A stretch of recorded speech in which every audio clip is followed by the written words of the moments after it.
Allez, bonjour à tous, on est parti pour une analyse sur le Dogecoin. Donc on va voir les niveaux clés, est-ce qu'on est sur une zone de retournement, on verra si on est dans une bonne zone de localisation pour faire de l'investissement. On va pas parler de trading comme d'habitude, là on est vraiment sur de l'achat spot. Et voilà, on va voir tout ça dans cette vidéo. Donc déjà on va placer notre Fibonacci, et qu'est-ce qu'on constate? On est dans une zone très intéressante vu qu'on a retracé de plus de 90%. On a été chercher les moins 93%. Donc ça vraiment pour l'investissement, moi je conseille toujours. Alors sur le Bitcoin, on va être dans une zone des 0,118, 0,786, mais pour de l'achat spot sur des altcoins, pour moi la zone des 0,786, 0,886, c'est la zone la plus intéressante. On fait pas de l'investissement quand on est sur ces niveaux-là. Voilà, si je me mets en mode replay, voilà. Là vraiment, on est sur des niveaux encore trop hauts. Pour du trading, pour de la continuation haussière, c'est possible, mais pour de l'investissement, on attend d'avoir retracé au moins dans les 0,786. Moi, c'est ma stratégie, c'est comme ça que je fonctionne. Donc là déjà, j'ai un signal qui me dit on a bien retracé, et ça peut être très intéressant de se placer sur ces niveaux-là. Alors, le Fibonacci ne suffit pas simplement, on va coupler ça avec des confluences. Donc là, on a une confluence de localisation, puisqu'on est revenu tester la ligne de coup du W. Quand on fait un W, on a un premier creux, un deuxième creux ici, et on a un sommet entre les deux. Ça s'appelle la ligne de coup, et c'est un niveau très important où souvent on revient tester cette ligne de coup. Donc là, on a franchement une zone très intéressante. Attention par contre, si on casse ce dernier creux, tout là on a une zone d'imbalance, donc c'est quand le cours a pump de manière très violente et on n'a pas retesté. On voit que la mèche ici n'a pas retesté, et je vais le mettre de manière plus visible. Hop. Ici on a une zone d'imbalance, donc ça c'est une zone à surveiller. Après, si on continue à aller plus bas, on a cette zone-là qui est l'ancien ATH de 2017 qui peut faire office de support. Actuellement, on est dans un range. Haut de range ici. Hop. Et on a ici le bas de range qui peut nous donner un W weekly. Donc voilà, ici on fait un W weekly, on voit qu'on fait un énorme pump, et ici on peut également faire un W weekly. Alors c'est pas pour ça qu'on va faire un énorme pump, parce que je le rappelle, ici on a fait un W weekly dans une tendance haussière, donc ce qui est vraiment bullish, que là on ferait un W weekly dans une tendance baissière. Donc voilà, faut comprendre la différence, c'est que là on va pouvoir retracer, avoir un rebond, on va pas spécialement aller faire un nouvel ATH. Donc ça c'est quelque chose à surveiller. Maintenant, on pourrait revenir, on voit qu'on est en tendance baissière avec des creux et des sommets de plus en plus bas. Voilà, on a un sommet toujours plus bas, un sommet encore plus bas, etc., etc. Et on pourrait revenir à minima dans la zone de rechargement de short du dernier mouvement. Donc entre les 0,118 et les 0,786 de ce mouvement-là. Ici. Voilà, ça pourrait nous donner un niveau clé à surveiller si on valide ce W. Pourquoi? Parce qu'on est toujours en tendance baissière et on pourrait tout simplement faire un rebond pour avoir une continuité baissière. Je m'explique.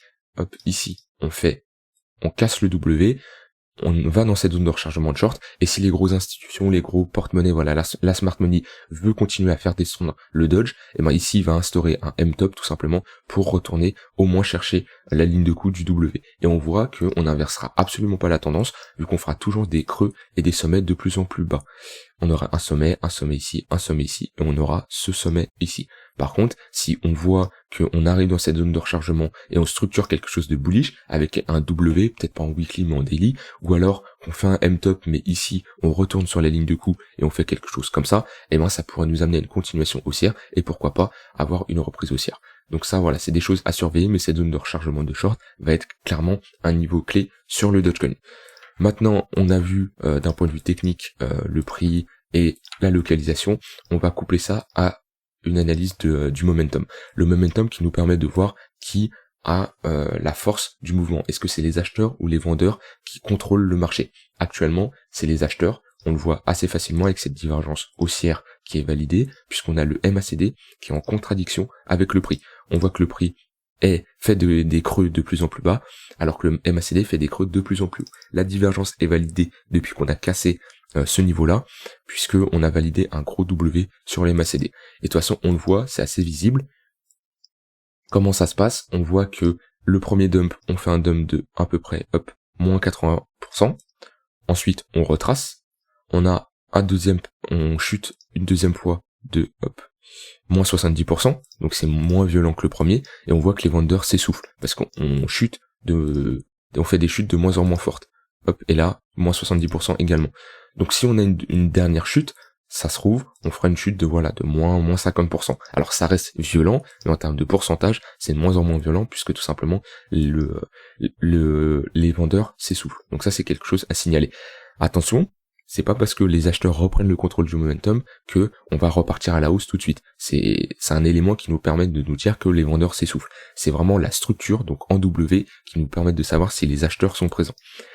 On va mettre l'OBV, qui nous permet de voir s'il y a de l'entrée ou de la sortie d'argent sur cet actif. Donc moi, c'est un indicateur que j'utilise énormément pour voir, si on est vraiment sur la fin d'une crypto. Si on voit qu'on a un OBV qui fait ça, c'est qu'on a la fin d'un projet, on a une sortie d'argent, et c'est quelque chose de très bearish. En tout cas, là, sur le BV, on voit qu'on a pas de sortie d'argent ni d'entrée d'argent, c'est assez plat, mais c'est bullish vu que l'OBV est plat alors que le prix est en chute libre, tout simplement. Donc ça, c'est quelque chose d'intéressant. Et on voit que là, on avait des signaux très intéressants, vu qu'on a un prix assez plat, et on a une montée de l'OBV, ce qui nous a permis de faire pump le prix par la suite. Donc ça, c'est vraiment très, très intéressant de coupler l'OBV à l'analyse du prix.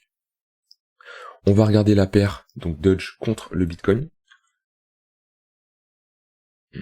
Alors, Doge contre le Bitcoin, on est revenu chercher un niveau... Alors, hop, on est revenu chercher ce niveau-là. Donc c'est juste ce niveau-là qui nous fait tenir actuellement. Hop, on a toute cette partie-là. Je vais mettre un rectangle, ça sera plus simple. C'est vraiment cette zone-là où on a méché qui nous fait tenir le prix.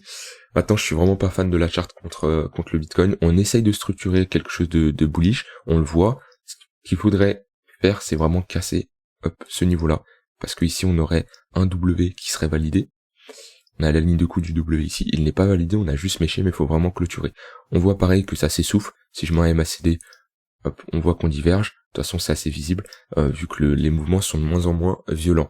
Mais pour le moment, d'un point de vue Doge contre le Bitcoin, donc ça nous permet de savoir est-ce que le Doge surperforme le Bitcoin. On voit qu'ici dans cette zone, il a bien surperformé le Bitcoin, et maintenant le Bitcoin reprend la force contre le Doge et il surperforme. Maintenant, ce qu'il faudrait voir, ça serait la validation de ce W, avec du coup un creux et un sommet de plus en plus haut comparé au précédent, ce qui voudrait dire qu'on aurait une reprise haussière. Et si je mets un Fibonacci, on pourrait revenir chercher les 0,382 de Fibonacci, donc ce qui nous ferait une bonne reprise haussière sur le Doge contre le Bitcoin. Si on casse à la baisse, on aurait les niveaux clés seront les suivants. On aurait ici la ligne de couche de ce W, et après on aurait c'est plus difficile à se prononcer, puisque on a vraiment été on n'a pas structuré des choses de très bullish. Le marché a structuré des choses pas très intéressantes, mais après on va voir tous les sommets de marché, ici on va voir quelque chose d'intéressant, mais on n'y est pas encore. Ce qu'il faut surveiller, c'est vraiment cette ligne de coup à surveiller, et après on aurait ce niveau là aussi, mais on n'y est pas encore. Chaque chose en son temps. Déjà là on est sur un niveau intéressant d'un point de vue localisation, puisqu'on est revenu sur ce niveau-là, mais c'est surtout la validation de ce W que j'attends pour avoir un signal puissant. Mais Doge Bitcoin, il y a rien de très important à mes yeux à surveiller. On va revenir sur une charte, mais voilà pour l'analyse du Doge. On a surtout ce niveau à surveiller. Si vous voulez reprendre du Doge dans votre portefeuille, moi je vous conseille d'attendre la clôture en weekly de ce W. Alors peut-être que vous perdez un petit signal, vous perdez un peu de pourcentage, vous êtes en retard de 45%. Après c'est à vous de voir. Est-ce que vous préférez acheter maintenant en vous disant vous n'êtes pas dans le sens de la tendance, parce qu'on peut très bien chuter, ou alors vous dites ok, je suis patient, je préfère perdre 44%, mais être sûr d'être dans le sens de la tendance. Ça c'est vous et c'est votre stratégie. Voilà pour cette vidéo. Si elle vous a plu, je vous laisse commenter, liker s'il y a des choses que vous n'avez pas compris. Rejoignez le Discord. J'ai créé une documentation où j'inclus tous les sites de trading, les meilleurs sites de trading à utiliser, et surtout un lexique complet en investissement, en trading et en crypto. Ça peut clairement vous aider si vous débutez. En tout cas, je vous souhaite une bonne journée. On se retrouve à très vite pour une prochaine vidéo. Bye bye.